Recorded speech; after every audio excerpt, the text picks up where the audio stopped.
30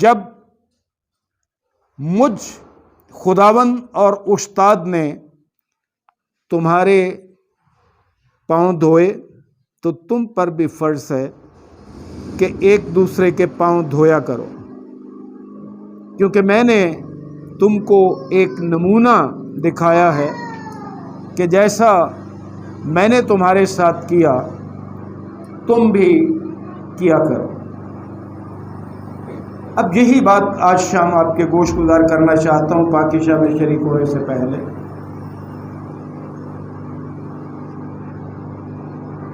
پاؤں دھونے کی رسم بہت سی کلیسیاؤں میں آج شام کئی خادم ہیں جو کلیسیا کے شرکاء کے پاؤں دھوتے ہیں۔ مجھے کسی سے کوئی اعتراض نہیں ہے، بڑی خوشی سے دھوئیں جو دھوتے ہیں،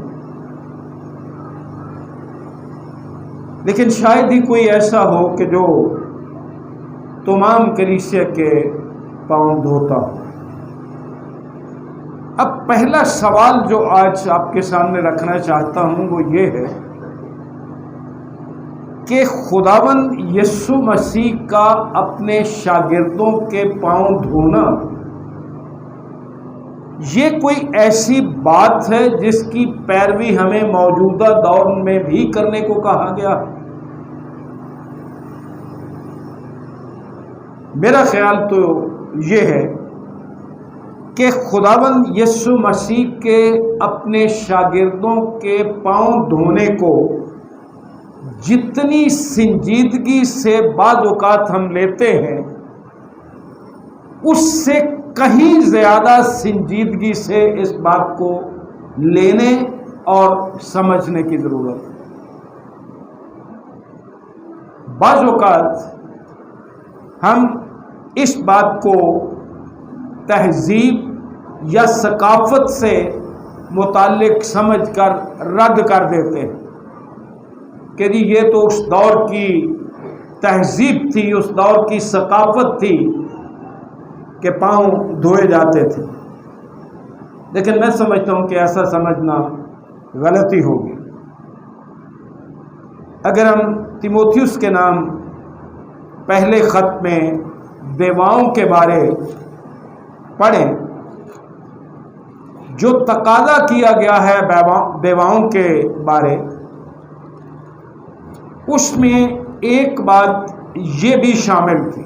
تیموتھیوس کا خط پہلا، اس کا 5واں باب اور 10ویں آیت میں بیواؤں کے بارے یہ لکھا ہے، اور نیک کاموں میں مشہور ہو، بچوں کی تربیت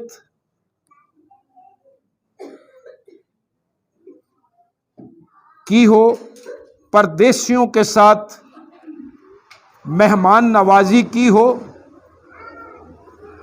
آگے جو آج شام میرا مقصد ہے، مقدسوں کے پاؤں دھوئے ہو۔ لہذا ہمیں اس بات کو فوراً رد نہیں کر دینا چاہیے۔ اس معاملے کو سمجھنے کے لیے ہمیں جو میں نے 2 آیات پڑھی، پورے کا پورا حوالہ یا کم از کم یوحنا رسول کی معرفت خداوند کی انجیل کے 13ویں باب کی پہلی آیت سے 17ویں آیت تک پڑھنا لازم ہے۔ پھر ہم دیکھیں گے کہ ہم اس حوالے میں ایک ایسا سبق سیکھ پائیں گے جو اس سوال کا جواب دینے میں ہماری مدد کرے گا کہ کیا پاؤں دھونے کی رسم موجودہ دور میں بھی اس کی پیروی لازم ہے؟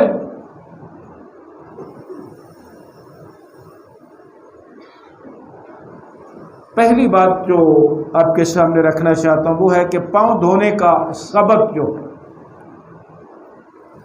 12ویں آیت اگر ہم پڑھیں، جو 13واں باب ہم نے پڑھا یوحنا رسول کی معرفت انجیل کا، تو اس کی 12ویں آیت میں لکھا ہے بس جب وہ ان کے پاؤں دھو چکا اور اپنے کپڑے پہن کر پھر بیٹھ گیا تو ان سے کہا، کیا تم جانتے ہو کہ میں نے تمہارے ساتھ کیا کیا؟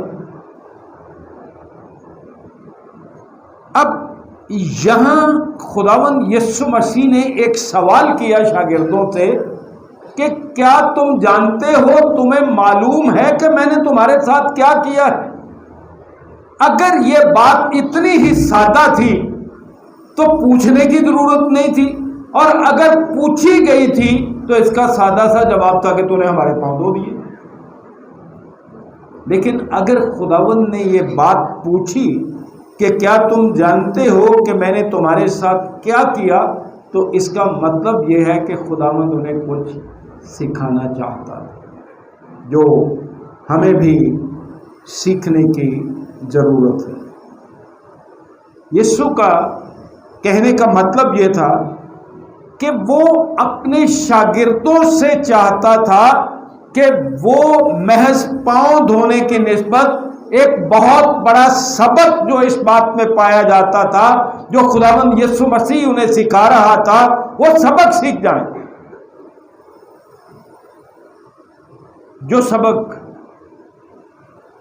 پاؤں دھونے کے سبب یسوع انہیں دے رہا تھا، آئیے ایک مرتبہ پھر وہاں دیکھیں کہ کیا ہو۔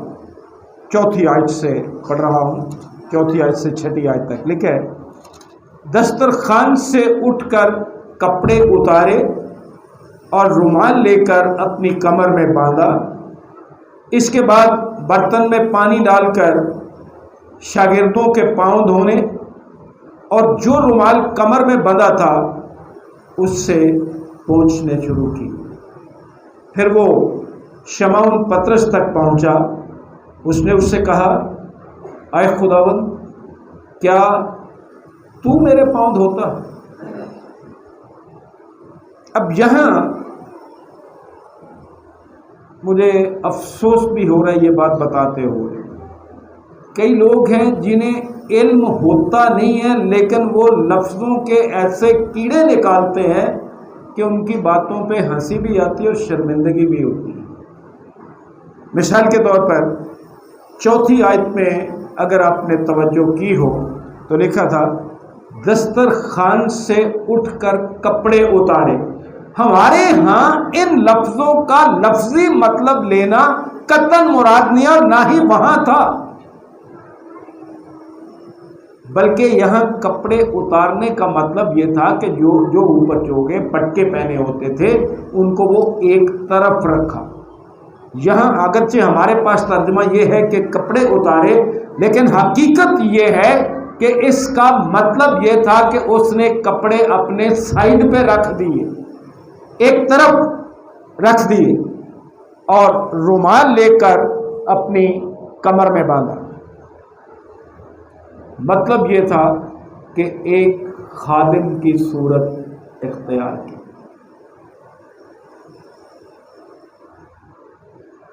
اس رومال باندھنے سے اور اپنے کپڑے سائڈ پہ ایک طرف رکھنے سے وہ ایک خادم کی صورت دکھائی دے رہا تھا جو خدمت کرنے کو تیار ہے۔ اور یہی وجہ تھی کہ پطرس نے اسے کہا، اے خداوند، کیا تو میرے پاؤں دھوتا ہے؟ یعنی خداوند نے جب رومال باندھا، اپنے کپڑے ایک طرف رکھ دیے تو وہ ایک خادم کی صورت میں دکھائی دے رہا تھا۔ تو پطرس نے سوچا، یہ تو ہمارا ربی ہے، یہ تو ہمارا خداوند ہے، ہمارا استاد ہے، خدا کا بیٹا ہے، یہ ہمارے پاؤں تو ایک اسے فکر لاحق ہو گیا۔ پطرس کا مطلب یہ تھا کہ یہ تو کسی اور کے کرنے کا کام ہے، یہ چونکہ جو پاؤں دھوتے تھے وہ غلام یا ملازم دھوتے تھے، تو پطرس کو یہی فکر ہوئی کہ یہ تو کسی اور کا کام ہے اور خدا کے بیٹے کا نہیں ہے. یہاں خدمت اور حلیمی کا ایک عظیم سبق تھا. اب ایک اور سوال ذہن میں یہ پیدا ہوتا ہے کہ خداوند یسوع نے شاگردوں کے پاؤں دھوئے کیوں؟ ایک تو ہمیں سمجھ آ گئی کہ خادم کی صورت اختیار کی، حلیمی سکھانا چاہتا تھا، عاجزی اور انکسار سکھانا چاہتا تھا، لیکن کیوں دھوئے؟ یہ سمجھنا بھی ضروری ہے. پہلی بات غور سے سنیے. اس دور میں ہمارے موجودہ دور کی طرح یہ جو بچے جاگرز پہنتے ہیں یا بند جوتے جو ہیں کسی قسم کے بھی ہوں، اس دور میں بند جوتے نہیں ہوتے تھے. اور آج کے دور کی طرح پختہ یا کارپیٹڈ روڈ، پکی سڑکیں نہیں ہوتی تھی کہ جن پر مٹی نہ پڑے. کچے راستے ہوتے تھے، دھول مٹی پڑتی تھی، بند جوتے نہیں ہوتے تھے، اس لیے پاؤں گندے ہو جاتے ہوں گے. اور اہم بات یہ بھی ہے کہ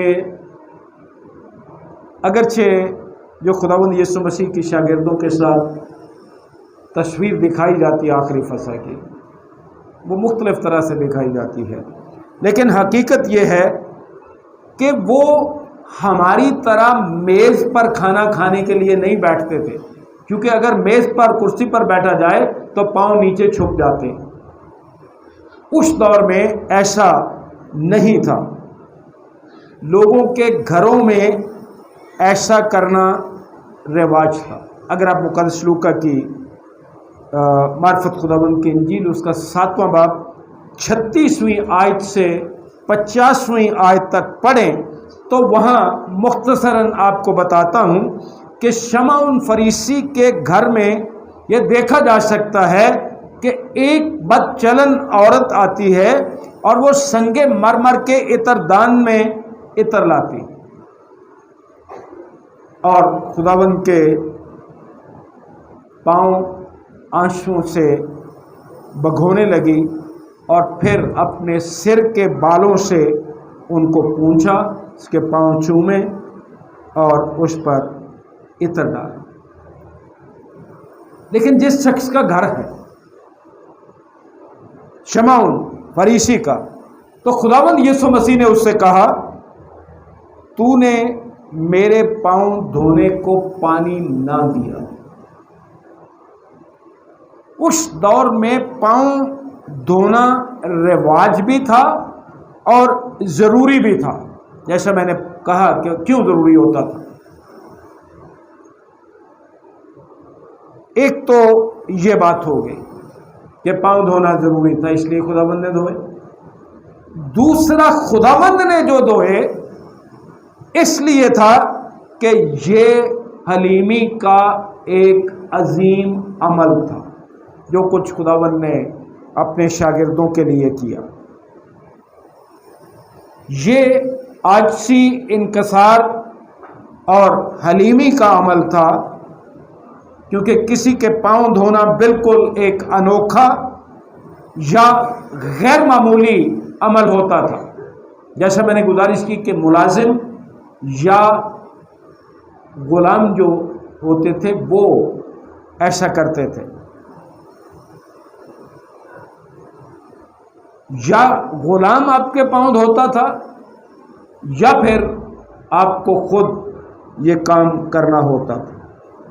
اور اس طرح خداوند یسوع کا اپنے شاگردوں کے پاؤں دھونا حلیمی اور خود انکاری کا عظیم عمل تھا. خداوند نے فرمایا تھا کہ جو کوئی میرے پیچھے آنا چاہے وہ اپنی صلیب اپنے کندھوں پر اٹھائے اور میرے پیچھے چلے، میری پیروی کرے، اپنی خودی سے انکار کرے. تو خداوند نے اس بات کا عملی طور سے سبق دیا کہ خود انکاری یا حلیمی ہوتی کیا ہے. 15ویں آیت میں کلام مقدس کہتا ہے کیونکہ میں نے تم کو ایک نمونہ دکھایا ہے کہ جیسا میں نے تمہارے ساتھ کیا ہے تم بھی کیا کرو۔ یہ ایک نمونہ تھا جو خداوند نے اپنے شاگردوں کو حلیمی اور عاجزی کا نمونہ دکھایا۔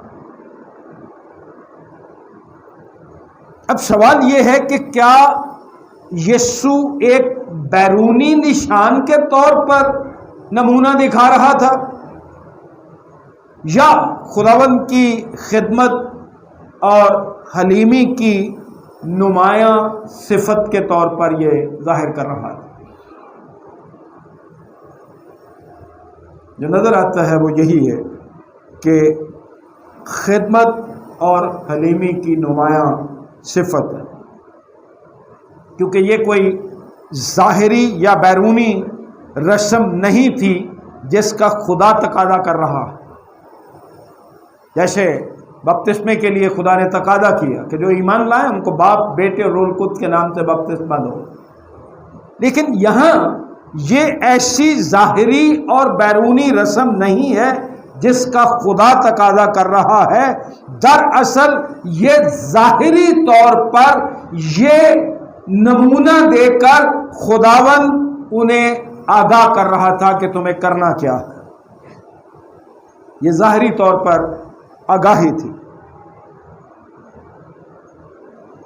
کوئی سوچے گا، جیسا میں نے شروع میں کہا تھا کہ کچھ کلیسیوں میں پاؤں دھوئے جاتے ہیں، آپ کے من میں آتا ہوگا، کسی اور کے من میں آتا ہوگا، یا جو کلیسیاں ایسا نہیں کرتی وہ یہ سوچتے ہوں گے کہ اب ہم دوسروں کے پاؤں کیوں نہیں دھوتے۔ عزیز بھائیوں اور عزیز بہنوں، اس لیے کہ پاؤں دھونے کا عمل اس دور کی طرح ضروری نہیں ہے۔ اس کی وجہ میں نے آپ کو بتائی تھی کہ کچے راستے تھے، بند جوتے نہیں ہوتے تھے، اور ہمارے لیے اس عمل کے وہ معنی نہیں ہوں گے جو یسوع اپنے شاگردوں پر ظاہر کر رہا ہے، کہ محض پاؤں دھونا ہی خداوند اپنے شاگردوں پر ظاہر نہیں کر رہا تھا، اور ہمارے لیے بھی وہ معنی نہیں ہیں جو عام طور سے ظاہری طور پر یا سطحی طور پر لیے جاتے ہیں۔ لیکن اس بات کو میں نے پہلے بھی گزارش کی کہ تہذیبی، تمدنی یا ثقافتی سمجھ کر اس حوالے کو نظر انداز نہیں کیا جا سکتا۔ ہمارے لیے بھی اس میں معنی موجود ہے کہ ہمیں بھی ایک دوسرے کی خدمت کرنا لازم ہے۔ ہم پہلے بھی پاک شاہ میں شریک ہوتے ہیں، آج بھی ہوں گے، اور ہم دیکھ بھی رہے ہیں کہ خود انکاری کا، حلیمی، عاجزی اور انکسار کا نمونہ خداوند نے آج جو ہمارے سامنے رکھا ہے وہ بھی ہمارے ذہنوں میں ہوگا کہ خداوند کیا سکھانا چاہ رہا ہے۔ لیکن محض خدمت کا عمل نہیں ہے، اس سے بہت کچھ سیکھنے کی ضرورت ہے۔ ہمیں اپنے سے کم تر مرتبے والے لوگوں کی خدمت کے لیے بھی وہ کام کرنے کی ضرورت ہے جو ہم سمجھتے ہیں کہ ہماری شان کے خلاف ہے۔ کیا استاد ہوتے ہوئے، خداوند ہوتے ہوئے، یہ یسوع مسیح کی شان کے خلاف نہیں تھا کہ وہ شاگردوں کے پاؤں دھوئے؟ ظاہری دنیا میں اگر دیکھا جائے تو اس کی شان کے خلاف تھا۔ ویسے بھی کلام مقدس میں لکھا ہے کہ کوئی شاگرد استاد سے بڑا نہیں ہوتا، لیکن خداوند نے جو کچھ سکھانا تھا، خود انکاری، عاجزی، حلیمی اور انکسار، وہ سکھانے کے لیے اس نے ہمارے سامنے وہ نمونہ پیش کیا جس کا موجودہ دور میں ہم پر اطلاق ہوتا ہے۔ محض پاؤں دھونے کا اطلاق نہیں ہوتا، ہمیں حلیمی، عاجزی اور انکسار سیکھنے کا بھی سوچنا چاہیے۔ ہمیں دوسروں کے لیے وہ کام کرنے کی بھی ضرورت ہے جن میں ہم اپنی توہین سمجھتے ہیں۔ میں اتنے مرتبے والا ہوتے ہوئے، میں اتنا امیر ہوتے ہوئے، یا میں فلاں شہرت رکھتے ہوئے بھی یہ کام کروں۔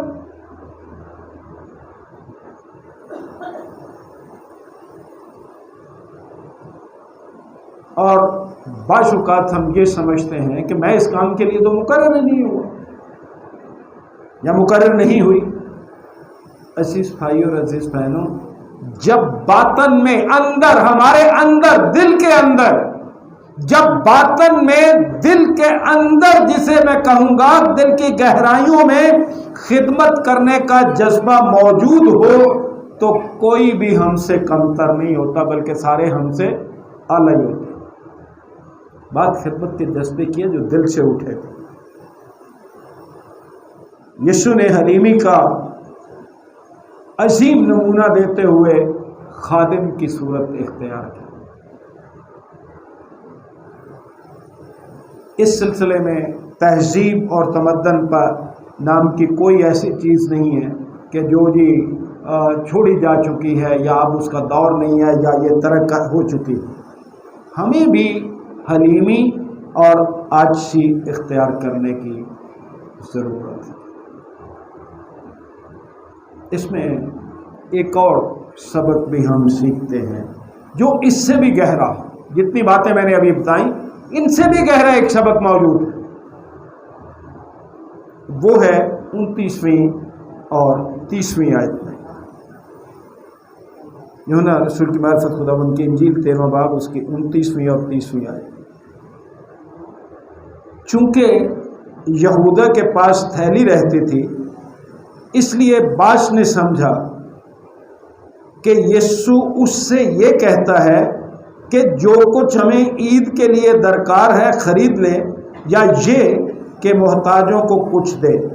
پس وہ نوالا لے کر فی الفور باہر چلا گیا اور رات کا ہوا۔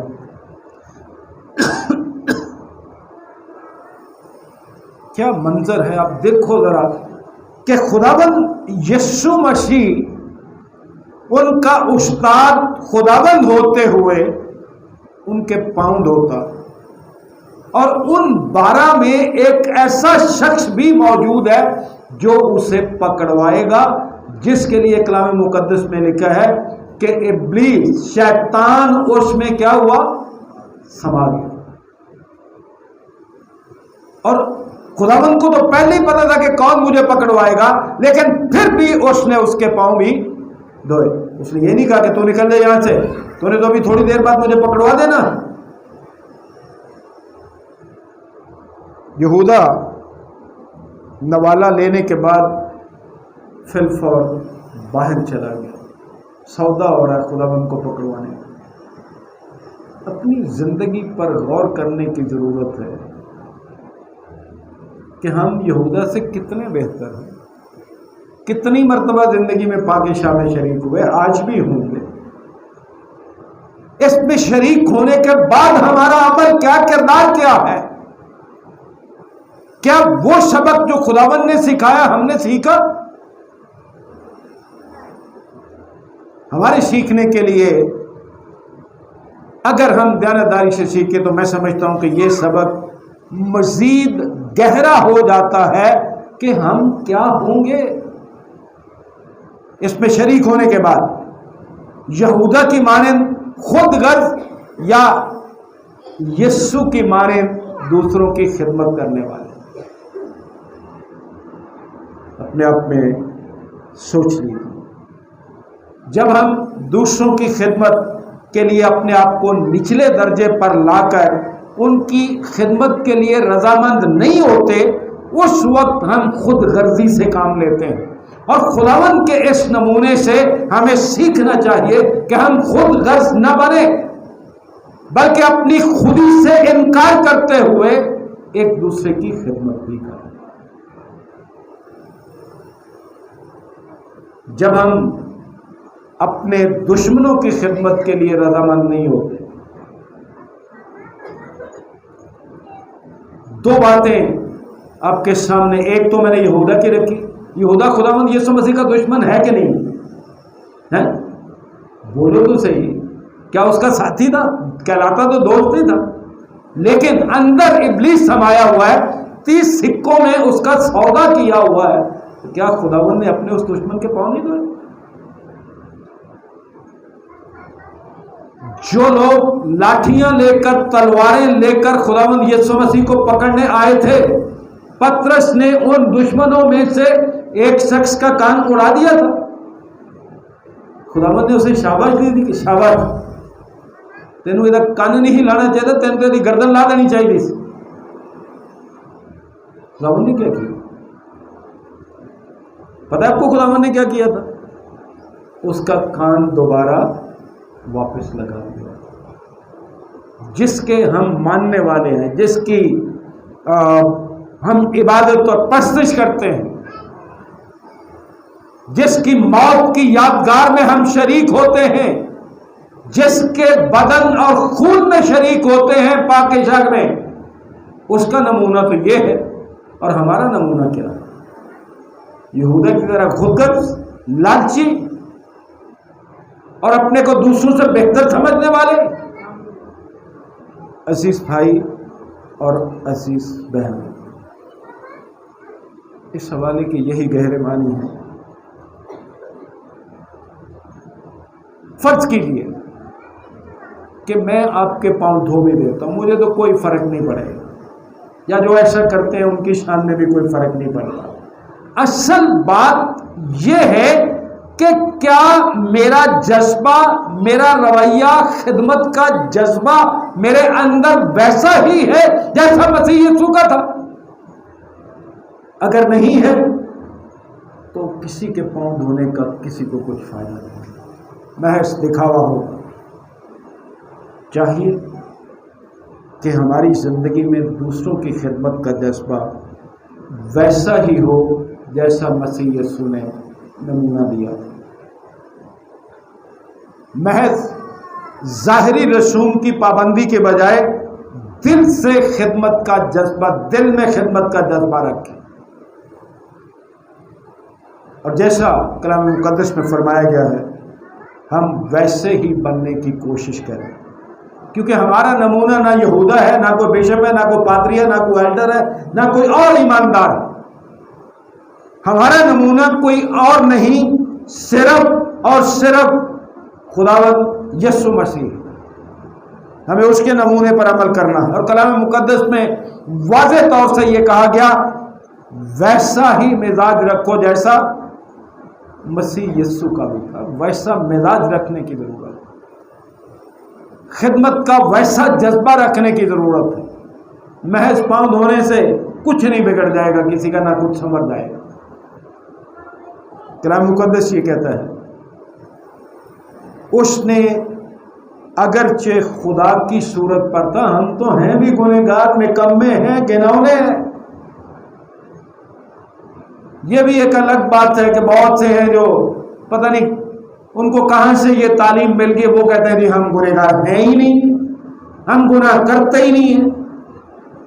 یاد رکھیے خداوند کا کلام فرما رہا ہے، اس نے اگرچہ خدا کی صورت پر تھا، خدا کے برابر ہونے کو قبضے میں رکھنے کی چیز نہ سمجھے. اس جذبے سے کبھی خدمت کر کے دیکھیے. اور لکھے بلکہ اپنے آپ کو خالی کر دیا اور خادم کی صورت اختیار.